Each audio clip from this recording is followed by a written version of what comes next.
Hello friends, আজকে আমরা আলোচনার বিষয় কাউকে তোষামোদ করা। আমরা আমাদের দৈনন্দিন জীবনে এরকম অনেক বাক্যই বলে থাকি, আমি তাকে তোষামোদ করে করে ক্লান্ত। এর জন্য আমরা যে ইংলিশ ওয়ার্ড ইউজ করবো সেটা হচ্ছে ফ্ল্যাটার। আর টেন্স অনুসারে দেখে নাও, কোথাও ফ্ল্যাটার লিখতে হবে, কোথাও ফ্ল্যাটার্স লিখতে হবে, কোথাও ফ্ল্যাটারিং লিখতে হবে, আবার যদি পাস্ট টেন্স হয় তাহলে সেখানে ফ্ল্যাটার্ড লিখতে হবে। চলো বেশ কিছু এক্সাম্পল দেখা যাক।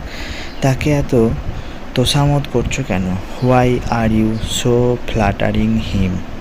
তাকে এত তোষামোদ করছো কেন? Why are you so flattering him? তাকে তোষামোদ না করলে সে কোনো কাজ করে না। He does not do any work if he is not flattered. তাকে তোষামোদ না করলে সে কোনো কাজ করে না।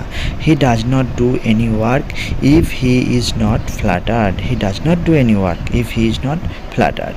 আমি তাকে তোষামোদ করে করে টায়ার্ড হয়ে গেছে, অর্থাৎ ক্লান্ত হয়ে গেছে। I am getting tired of flattering him. আমি তাকে তোষামোদ করে করে ক্লান্ত।